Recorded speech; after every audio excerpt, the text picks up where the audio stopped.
Shalom, salam sejahtera buat kita semuanya, dimanapun saudara berada saat ini. Saya selalu bersyukur dan berterima kasih kepada Tuhan oleh karena kesetiaan saudara yang terus-menerus dapat mengikuti motivasi atau renungan 7 menit bersama dengan Tuhan. Saudara sekalian, sebelum kita belajar firman Tuhan, marilah kita terlebih dahulu bersatu dalam doa. Bapa di sorga, Bapa yang baik, terima kasih Tuhan. Penuhi kami dengan Roh Kudus-Mu. Dalam nama Yesus Tuhan dan Juru Selamat kami. Amin. Bapak Ibu sekalian, judul pelajaran kita saat ini adalah Orang Benar. Yang kita kutip dalam kitab Mazmur 1 ayat 1, 2, 3, dan 6. Demikian firman Tuhan. Berbahagialah orang yang tidak berjalan menurut nasihat orang fasik, dan yang tidak berdiri di jalan orang berdosa, dan yang tidak duduk dalam kumpulan pencemooh. Ayat 2. Tetapi yang kesukaannya ialah Taurat Tuhan, dan yang merenungkan Taurat itu siang dan malam. Ayat ketiga. Ia seperti pohon yang ditanam di tepi aliran air, yang menghasilkan buahnya pada musimnya, dan yang tidak layu daunnya. Apa saja yang diperbuatnya berhasil. Dan ayat ke-6. Sebab Tuhan mengenal jalan orang benar. Saudaraku yang terberkati oleh Tuhan, dalam bacaan ini maka kita dapat mengambil kesimpulan ada 7 ciri-ciri orang benar. Yang pertama, memiliki kebahagiaan. Orang yang benar sudah pasti dia bahagia, dia senang, dia bersuka cita, kegembiraan yang selalu terus bagi orang benar.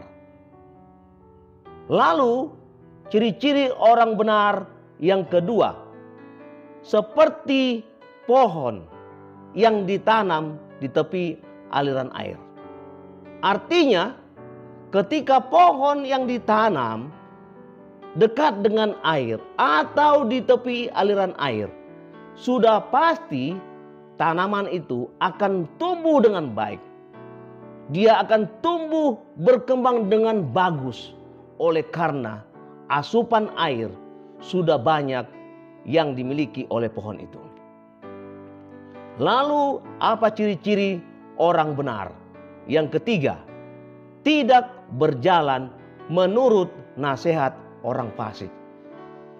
Orang fasik bila mana ada menasihati kita untuk mengikuti dia, maka orang benar itu tidak akan pernah mau mendengarkan bahkan menuruti apa yang disampaikan oleh orang fasik. Lalu apa ciri-ciri orang benar? Yang keempat, tidak berdiri di jalan orang berdosa. Saudara sekalian, suatu kali ada seorang anak muda. Dia sudah dilarang oleh orang tuanya. Jangan pernah engkau ikut dengan orang-orang yang berjudi, yang melakukan kejahatan. Lalu anak ini katakan, tidak, saya tidak ikut bermain, tapi hanya saya menonton, melihat, berdiri bersama dengan orang yang berbuat jahat itu. Tetapi orang tua itu katakan, jangan pernah, karena engkau akan ditangkap polisi, oleh sebab engkau sudah ikut bersama dengan orang yang bermain judi. Benar saudara, tiba-tiba segerombolan polisi datang menangkap semua orang berjudi, termasuk orang yang menonton, orang yang berdiri tadi. Lalu apa ciri-ciri orang benar? Yang kelima, kesukaannya ialah Taurat Tuhan. Artinya gaya hidupnya, kehidupan sehari-harinya adalah Taurat Tuhan, yaitu firman Tuhan. Dia selalu membaca, dia selalu bertemu dengan Tuhan, dia selalu bersekutu, dia selalu merenungkan ataupun membaca firman itu dengan baik. Karena itu merupakan kesukaan bagi orang benar. Kemudian apa ciri-ciri orang benar? Yang keenam, merenungkan Taurat itu siang dan malam. Setelah orang benar itu membaca sebagai gaya hidupnya, firman Tuhan itu merupakan kebiasaan hidupnya, maka orang benar itu sudah pasti akan merenungkan firman itu, Taurat itu, siang dan malam. Karena apa yang dia pelajari itu akan satu renungan buat kehidupannya.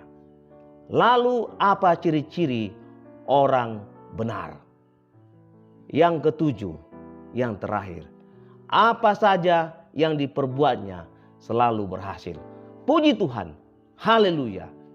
Kebahagiaan sukacita yang luar biasa bagi orang benar itu.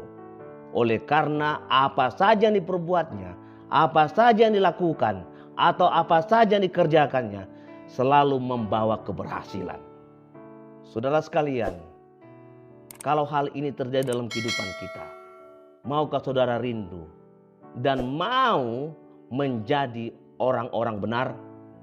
Kalau saudara mau menjadi orang benar, mendapatkan hasil yang baik, apa saja yang kita perbuat menjadi sebuah keberhasilan, marilah kita bersatu di dalam doa. Bapa di surga, terima kasih Tuhan. Penuhi kami dengan Roh Kudus-Mu, supaya firman ini menjadi pedoman dalam kehidupan kami. Memberkati semua para pendengar yang sudah menyaksikan renungan atau motivasi ini Tuhan. Urapi mereka dalam nama Yesus Tuhan dan Juru Selamat kami. Amin. Terima kasih. Tuhan Yesus memberkati kita.